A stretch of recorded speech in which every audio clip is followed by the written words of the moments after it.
Shankara starts by saying that this book is meant only for giving self-knowledge. And he says self-knowledge alone will be capable of taking a person to the moksha, but not any other means. What does it mean? Here there are 2-3 things we should remember. The context under which the word karma has been used. He has been in the Vedic times, and any classic text, including that of Bhagavan Ramana, they use the word karma in a very technical sense. So we think that any activity you do is all karma. Not at all. Including in Bhagavad Gita, Shankara Bhashya, they are clearly mentioned wherever the word karma is. Karma refers to the karmas enjoyed in the Vedas. In the Vedas there are 4 types of karmas which have been enjoined. The first is called the Nitya karma. The second one is called the Naimatika karma. The third one is called the Kamya karma. The fourth one is called the Prashita karma. People are not aware of it. They interpret as they like, including all our great English people, and we take them as authority.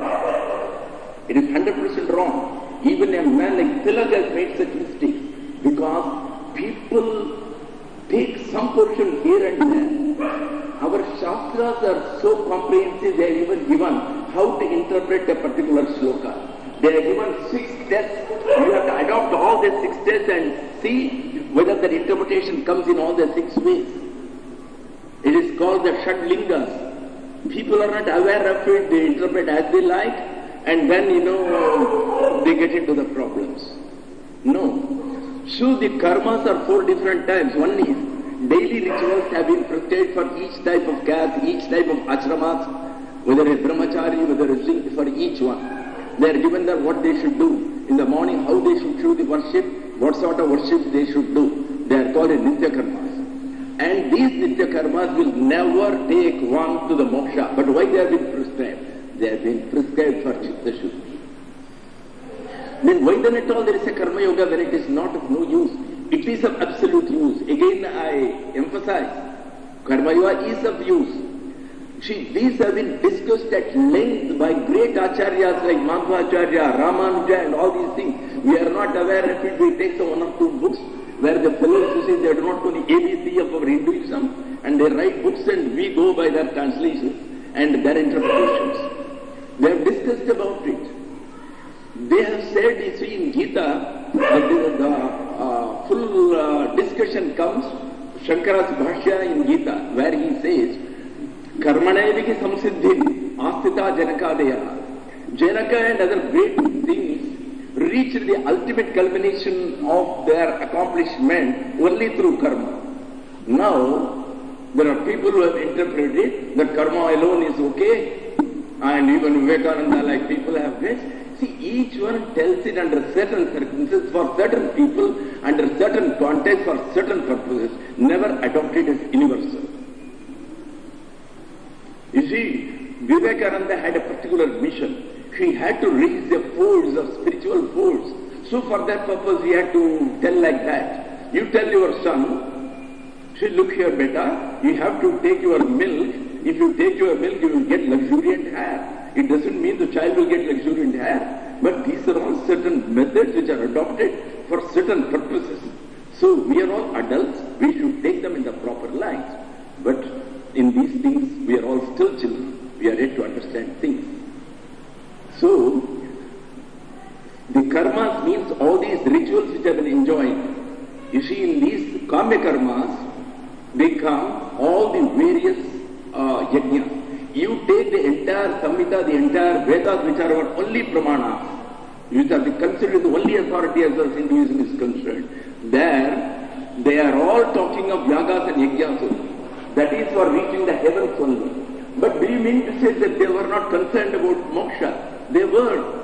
But they found the people were not ready for the rest of the thing. So in due course, by doing all these karmas, even for the Janaka's case, this is how they interpret it. What they say, in his earlier birth, he had been doing the various karmas, got Chitta Shakti, and then he had to come to the Jnana level, that is the PhD class, the MA, and then he did the Jnana, and then he reached the highest stage. And then because when he has reached the highest state, he can continue to do karma, he can go to the forest, and Bhagavan himself has said that I could have afforded to continue to remain somewhere unknown in the mountains. But he had to come. So it is their sweet will and pleasure that whether they wanted to help the world. And that is how they came. So here the karma represents, there are a lot of these things about it, the Mimamsakas, the ritualists against them. See, they say, the Visayasara, the first one itself is against those people only. And the Shankara started the same thing. All our scriptures started the same thing. Unless you conjoin them, if you read them separately, they will never make sense. See, there they say, now the yagas, I am doing it on a particular day. On 11th December, I do one yajna. Then another man is doing it on 20th of June of another year. Now, who is going to keep the account of these things? When the man is going to die, then he is to get the balcony seat in the heavens. Which seat is to be given? To which heaven he will go? Will he go to the 6th heaven, 7th heaven, 5th heaven? Will he go to the Vaikuntha? Will he go to the Kaila? So all these things somebody has to decide.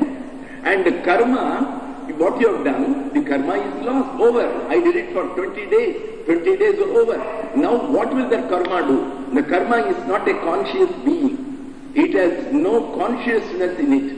And how can it keep a ledger account? And when I die, how can that karma come and then direct me? You go to the balcony seat, you are entitled for that. Who will do all these things? Who is going to direct and allocate them? Such questions arose. So the Mimamsaka, the ritualists, they adopted their rules. Their rules which can be broken by anybody. The rules was, they said, no, the karma themselves they can't do, we agree it is jada. But they produce a force called apurva, and that force, it adheres itself to you. It contains the ledger account saying this man did Swamayaga, he is entitled for such and such thing. Then it takes you there when you die, and then it leaves you in the particular place, and then it disappears. What sort of, I don't know, it is just like touching the nose like this. So obviously, these sorts of things are the Mimamsakas, they didn't carry weight. And that is what Shankara came to mainly condemn. He says, there are educated people who are prepared to believe in these things. And that is why he starts karmati jadam. Karma is jada. How can it create a conscious force? When it itself is unconscious, can it ever create a conscious force? Then who is going to ensure the phala of that? He said there has to be one being, one intelligent being above, who will be able to distribute the work. That is the first shloka in which he starts. So, karma has got a lot of meaning behind it unless you know the entire thing, unless you have studied the gamut of the Shastras. People study for 25 years and we study here and there some unrelated books and then we think that we know everything. It is absolutely the wrong method of approach. Yes, you follow any method, finally he is there to guide, you will go. But never try to you see, if something you don't agree, don't think that that is wrong. That's why you leave it. It's something beyond your ken. So you go by what you think. That's perfectly okay. But don't try to convince the other person also. Never try to argue. Never try to convince anybody. If you are really convinced about your case, go ahead. Even if you go with the clear thing that I am the body, even then you will be taken because everybody has to finally reach the Lord. So one day or other we will go. There is no question at all. So, avirodhitaya karma na avidyam vinivartaye. So he is now going to say why karma cannot be a direct approach then. Yes, karma can be used in indirect way, but it is not a must. That is why Shankara has said you cannot even say karma along with jnana. It's called the karma jnana samuchaya. That can lead to moksha. Even that he has said, no, I won't agree with you. So, they were all stalwarts. We are nobody before them. He says, karma is good for chitta shuddhi. But for chitta shuddhi, you have got 1,000 other methods. See, if you want to clean this room, there are 1,000 methods. You can put water and clean them. You can bring an ordinary broomstick and clean them. You can bring a vacuum cleaner and clean them. So you cannot say for cleaning that a particular type of broom is the only sadhana. You cannot say. And that doesn't lead directly to that. So here the karmas cannot lead directly. Yes, indirectly they will lead, and it is a must also in 99% of the cases, one has to begin with the karma. So let us not have any wrong idea about this karma business here. Avirodhitya karma. So here he meets the karmas as prescribed in the Shastras, in the Vedas, in the scriptures, that is in the Samhitas and the Brahmanas. So that is what we mean by the karmas here. So rest of the thing we don't consider as karmas at all. They are all your prarabdha, they are actions and reactions which you can or which you cannot help, or something which you do according to your vasanas. They are not considered here at all as any means. If you feel like taking a banana, it is no doubt a karma. How has it got anything to do with your moksha? So they are not meant here at all. Or if you build a hospital, there has nothing to do with it. Yes, you do it, that's for chitta shuddhi. Yes, by doing it, your mind gets enlarged. That's okay, perfectly okay. But don't consider it as a direct way to moksha. Direct sadhana means that which will directly lead you, not through the indirect means. That is there. So that 100% it has been told by all the Vedas, which is our thing, jnana deva kaivalya, only through jnana, because it is only that knowledge which you require, it is through ignorance we are having. So this ignorance can be dispelled only by jnana, because ignorance is called ajnana. Ajnana is the opposite of jnana. So if there is darkness, darkness can be dispelled only by light, which is an opposite force. So he says, vidya avidyam nihantyeva. So jnana when you get, see, I have to again resort to the simile of the bulbs. Somebody was telling me, Swamiji, if these bulbs never existed, you will be in great difficulty in explaining philosophy. Somebody was telling me. So I always use it because it's, it clarifies things very well. Why is the 0-watt bulb miserable? Its entire life is full of hardships and misery, not because it is not a 1000-watt bulb, but because of its ignorance that there is only one electricity with infinite wattage. It is not aware of its infinite nature. It thinks it is finite, that I am a 0-watt and this is a 60-watt. Thus, it has been dividing things into the finite entities when there is only one akhanda electricity, which cannot be,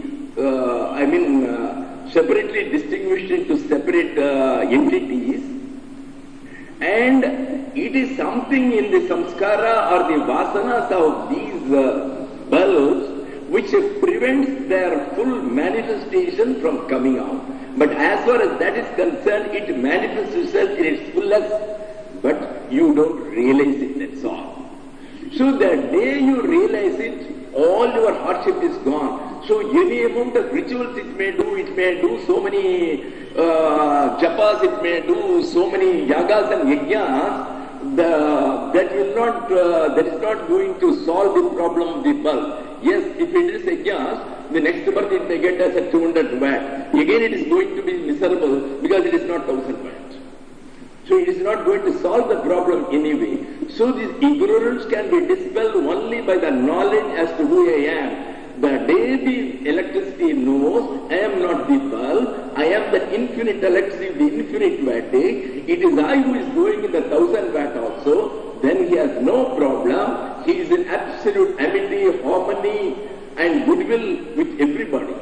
There is no problem at all. Because he knows the 1000 watt bulb, it is I who is there. There is nobody but me. You see, all comparison, all jealousy, all hatred, all attachment comes when there is somebody else other than you. When you alone exist everywhere, nothing else is there, with whom are you going to have attachment? And whom are you going to favor? Whom are you going to disfavor? To whom are you going to show partiality? And with whom you are going to have envy and hatred? Absolutely nobody. You live in absolute peace, and that is ananda. That is bliss. So, as I said yesterday, ignorance and karma, they are not opposite to each other. So, any amount of karma cannot dispel the ignorance. Why? As I said, every action is based on some desire. I want the heaven. I want to have all pleasures after I die. So naturally I am doing it. So why did I have that desire? That desire was because of some conditioning in the previous birth. In the previous birth, several times, so many people, your own father, your own relatives, so many people have told, and you might perhaps have been doing so many rituals in those days for the heavens. And perhaps before this birth, you might have already enjoyed and exhausted the punyas, and you are now born again. Because these things cannot give you the permanent release from birth and death. They can give you only temporary respite. These are all only transit camps where you get some of your basic desires satisfied, that's all. And beyond that, again you have to take birth in all these things. So, avirodhitaya karma. Karma being not opposed. Avirodha. Virodha means opposition. Avirodha means it is not opposed. It is in the same way, because all these desires have come to your ajnana. What is ajnana? Ajnana is in the form of your attachment to the bodies, your sushma sharira, your ethereal body, your gross body, your mind, all these things. So because of that attachment, you are having all wrong notions and we are proceeding on the wrong path. So, avirodhitya karma. So, being not opposed by karma alone, avidyam na vinivartayet. Ignorance can never be brought to an end by any amount of karma. Ignorance can be brought to an end only by vidya. Vidya avidyam nihanti. Nihanti means it kills it once for all, so that it will never more rear its head again. That is why, for good. So, vidya avidyam nihanti. But then, you know what is avidya? Many people think the opposite of vidya is avidya, because we say brahmana, abrahmana. So, vaishya, avaishya. So, she is a businessman, he is not a businessman. No. Avidya means na vidyate iti avidya, that which never exists. It is only like a dream, it is only a Brahma, it is just like the serpent which was superimposed on a rope which was lying there. So ultimately when you do your research as to what was the ajnan or the ignorance, there was no ignorance at all. What does it mean? We are all suffering. And then you say it is due to the ignorance. And then you say this ignorance has to be dispelled through jnana. And finally you say there is no ignorance at all. In other words, we are all the dream objects of the cosmic dreamer. And the cosmic dreamer of the universal being, he alone is there. So, all these miseries and all these things you are seeing, these are all in the drama scripts which are being enacted. It is just like, I may be the President of India, but in my dream I may find that I am a beggar and who is going from house to house begging, and today nobody has given me food, and I am worried, oh my Lord, I will have no nutrition, nobody is prepared to give me food in Sarvannamalai. When actually the day he wakes up, he will know he was never a beggar at all. So it is just like that. It is a sort of the self-hypnosis of the cosmic being who has hypnotized himself into identification with the various roles he has created in his script of drama, which we call the life of Mr. X, the life of Mr. Y, the life of Mr. Z. Each one is a drama. We are the drama people. See, in the dream of yours, you saw so many people. One man is worried, one man was running. So each one was doing it sincerely, thinking that he is that. But then you know they were all only dream figures. The moment you wake up, all those fellows go away along with their miseries and hardships.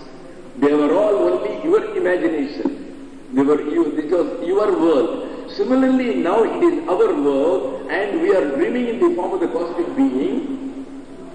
So the day you forget the fact that I am an individual, you merge yourself in the universal, and see through the eyes of the cosmic being, then you will find the entire thing is only a drama. And then if you come back to this body, you will become a guru, because you are a Jivan Mukta, you are now not at all bothered, you know the truth of things, you know everybody is unnecessarily worried, nobody need worry at all, nobody has got any hardship, the entire thing never existed, there never was an ignorance, never was a question of dispelling the ignorance. And that is what is known as the Ajatavada finally, where Gaudapada says, nobody has ever been born, nobody ever dies, nobody tries to, nobody is ignorant, nobody is an aspirant, nobody is a sadhaka. So this is what he finally says, na nirodho, na chotpattihi. There is no question of a dissolution, there is no question of a janma, being born, there is neither birth nor death, these are all only imagination, these are all only a dream. We were never to die, we were never to be born. We all what we were, always. So it is difficult to understand, but we have to think a lot. See, these all come through hearing and reflection again and again. Don't think 20 years or our entire life is sufficient for it. Perhaps it may take several lives of reflection before we can understand it. It cannot be understood intellectually. You have to understand it through the heart, when only the full conviction will take place. So, how does this jnana or that knowledge, how does it kill this ignorance? He is giving us just an example for understanding. It's a simple example. Tejaha timira sankava. Now, there is a lot of darkness. Timira means darkness. Sangha means the density of it. It is very dense. So timira sangha, just like the dense darkness, it is there. And supposing bring a strong light, then what happens? You see, in London and all that, there are some seasons when it's all fully misty, and you find that even your headlights of your car, they cannot be seen by any other car coming. So you have to use something special at that time in order to avoid accidents, So similarly, supposing you get teja, a strong light, a light is always opposed to darkness. What does it mean? A light can never be there where there is a darkness. Darkness can never be there where there is. See, once it seems, the creator Brahmaji called the Surya, the sun, and asked him, Mr. Sun, I have got a complaint from a lady called Darkness. She says that you have been pursuing her and she has to always run from you. And how long will she run? So she has complained to me. He says, my Lord, I have never seen the darkness at all. Then how can I pursue her? It is she who is running away from me. I have never pursued her. I have not seen her face even. So that is what happens. So wherever there is light, wherever there is knowledge, ignorance can never be there. Now, we are going to the next one. Avachinna iva jnana. Here the word is written is avichanna. There is no word like avichanna. And if at all, the word avichanna will have a wrong meaning. I have verified from 4 or 5 standard books in our library of the Shankara Granthavali and all that. Yes, 1 or 2 have written the word parichinna. It is chinna first, it is not channa. Then, avachinna seems to be the correct one because it has been used in all the Vedantic texts. We call it avachinna. Avachinna means, avachedaka means a limiting factor. Avachinna means that which has been limited, that whose powers have been limited. So that is called avachinna even. Avachinna. So down below also you may have to correct it. Avachinna iva jnanati tanna shesati balaham swayam prakachate hyatma megha paje amsumaniva. Now, the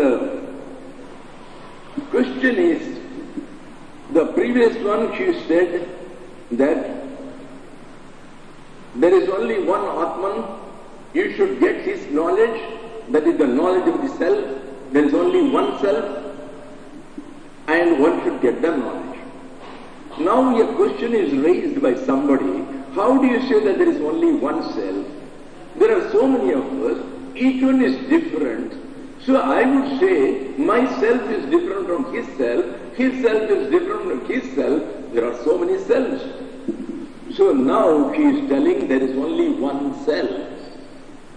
It is just like, as I told you, all the bulbs, even though it looks that each one is having a different quantum of electricity, it is not so. We know through our knowledge it is only one electricity which is going through all the bulbs.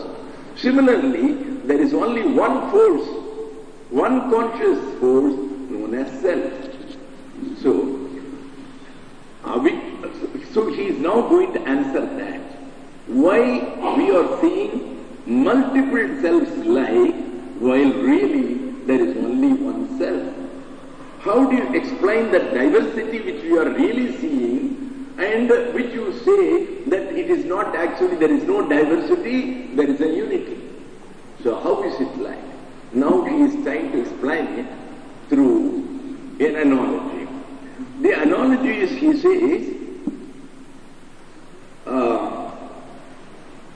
supposing the sun is shining very well, and the dark clouds have gathered down below. You know, the clouds are all only at some distance, 8 kilometers or 10 kilometers off or 20 kilometers off, they will be there. While the sun is millions of miles away, and the sun is not even touched by the clouds. But a child who is looking at it will say, today the sun has got less light, it has lost its capacity to illumine others. That is what it thinks. It is wrong. The sun has got its full luminosity. There is nothing in the world which can reduce its capacity to illumine things. But what happened? It is your eyes which are being clouded, which are being covered by the clouds which have come in between. And when once that cloud goes away, then you will find that sun shining in all its brilliance. Now he says, Avichinna iva ajnanati tannashe sati kevala. It is because of the ignorance, it looks that there are so many finite atmas or selves. What happens is, it is avachinna, chinna, shela chinna. Nama Tamilude chinna binnam guruvandiya. Avachinna. Avachinna iva ajnanati. The Atman looks because of the ignorance. What is the ignorance here? The ignorance is due to the various limiting factors. It is in the form of the three bodies, that is, the gross body, the ethereal body consisting of the mind, intellect, and the subtle, efficient portions which work through the senses. And the third one is called the Karna Sharira, or the causal body. I said the causal body is not a body at all. That the basic ignorance of who I am, and instead of identifying ourselves with the universal and the supreme being, identifying ourselves with this gross body, it is that which has caused that real ignorance. So this ignorance is due to these external adjuncts and our having identified ourselves with these things. So consciously you can withdraw yourself by saying, I am not the body. See, the electricity in the bulb can consciously withdraw itself by saying, I am not the bulb. I am the moving electricity. I can at any time leave the bulb, I can at any time come back. I have nothing to do with the bulb. Similarly, this force, it is not at all tied down to the body. But it is only through imagination we are along with the body and we think that the body is ours. It is your thoughts which has bound your soul to that body. Otherwise, you can be easily be identified with all the souls in the world and you will be rid of miseries. That is the Sarvatma Bhava, where you identify yourself with the entire universe and the universal being who is the power beyond in all the entire universe. So, Ajnanati avachinna eva prakashate. Atma Ajnanati avachinna eva prakashate. Due to this ignorance, this self prakashate, it shines as if it is limited and divided. Avachinna is both limited as well as divided. It looks as if there are different selves. What happens is, there is only one. But then, due to Maya, there are some mediums through which that consciousness is falling into the each body. One is what is called the buddhi or the intellect. It does not fall directly.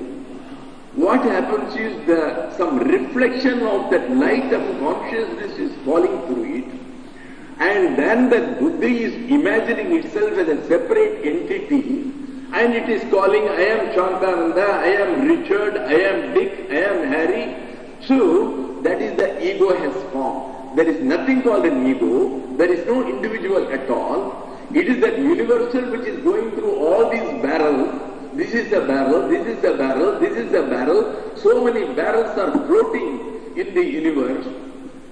So that entire force of the consciousness has gone into the entire thing. It is just like an ocean. So in the ocean, when there are so many barrels, that consciousness is going into each barrel. That is what has happened. And when once it has entered into the barrels, it has forgotten the fact that I am the universal force.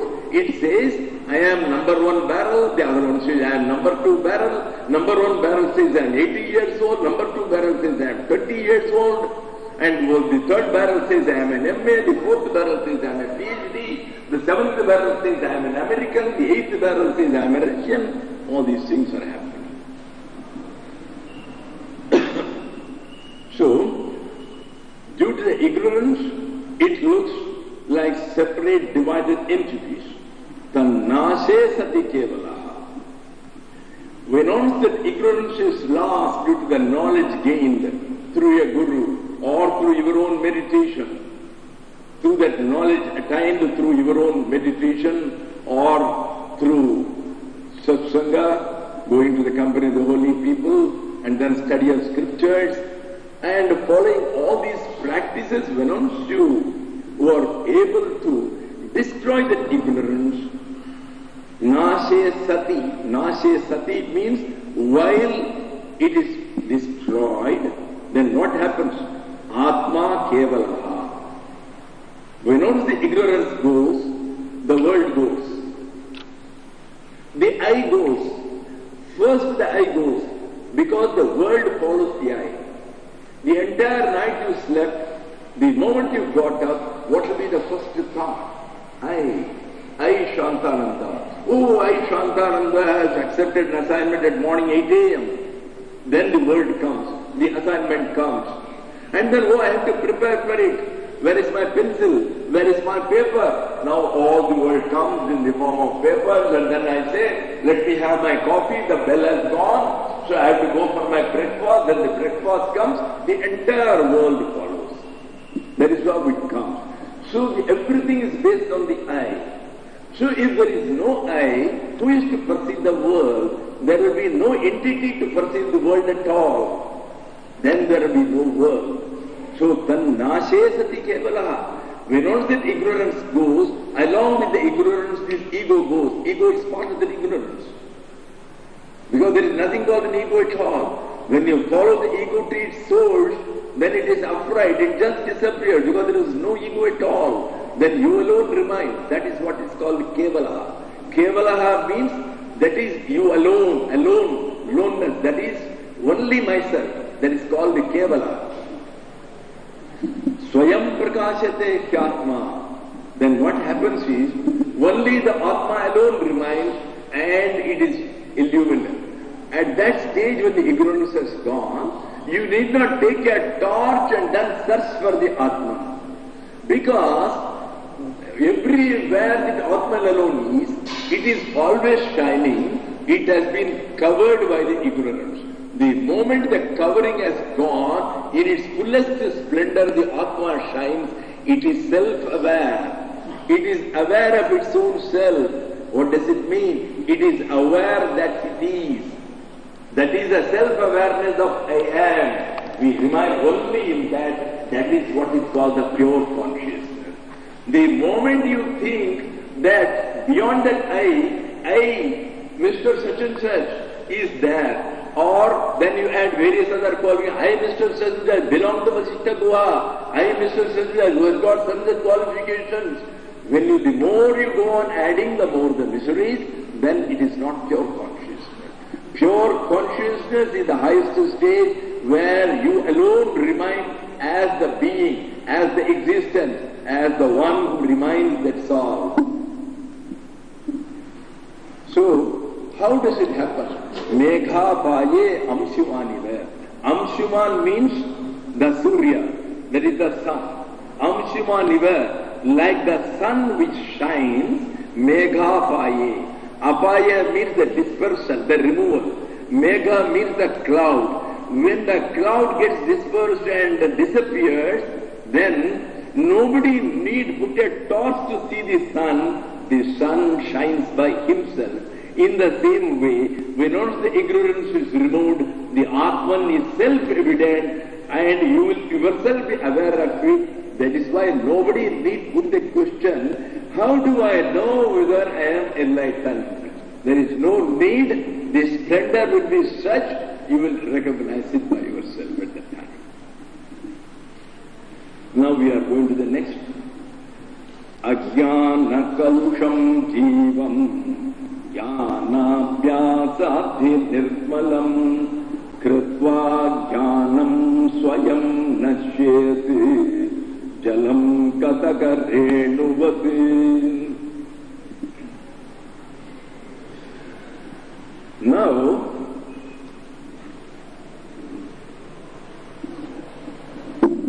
what happens? What is the next stage? The stage is, he says, jnana abhyasa is the method. That is the only method by which you can reach the Lord. That is the practice of knowledge. What is the practice of knowledge? Knowledge is the goal. How can knowledge be also the path?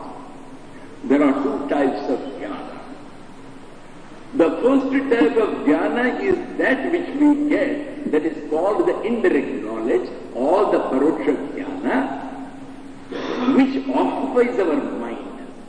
So, the modifications of the mind submerged in thoughts of the Brahman, as described in the various scriptures and by your Guru, that is the first jnana you get. But that will not take you to the moksha straight away, but it helps. That is called the vrittik jnana. Then finally the ultimate jnana you get, that is called the swarupa jnana. Swarupa means your real form, swarupa, the real form. So actually, who am I? The ultimate answer when it comes, that is the real knowledge, and that is called the Swarupa Jnana, that is the knowledge of the form of the real self. So initially what happens is, by go on repeatedly talking, thinking of that Brahman, in whatever manner you have known, you say the Brahman cannot be known by any means. You cannot conceive of him. You cannot talk about him. He is beyond words. He is beyond thought. Think in that way. Go on thinking. Oh my Lord, the Brahman. The Upanishad says the Brahman is like this. So go on thinking of it, thinking of it, thinking of it. Do not give the least opportunity for the worldly thoughts to come in. So morning to night be absorbed in thoughts of that Supreme Being alone. And being absorbed in that thought, this is called the Jnanabhyasa. Jnanabhyasa has been defined somewhere as Parasparanukathanam Anyonyam Tat Prabodhanam. In the initial stage, whenever you meet each other, do not talk about worldly things. Oh, did you have your breakfast? What type of breakfast you had in your ashram today? You need not ask. So, Parasparanukathanam, talk about the Brahman. The moment you meet, you talk about the Brahman. There is a gentleman.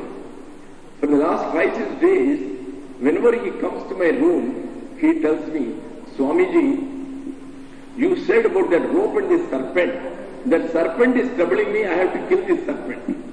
I said, the day you kill this serpent, I will also die. There will be no more I. Every day he comes, he will talk about the serpent.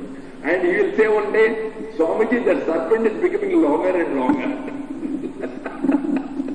Yes, see, you might talk, doesn't matter, in a slightly jocular way even, but think of him, talk of him. So that is the way. Parasparam anyonyam tat prabodhanam.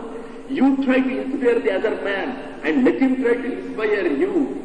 Let him tell you what all the new things he has read or he has heard from somebody, some important points.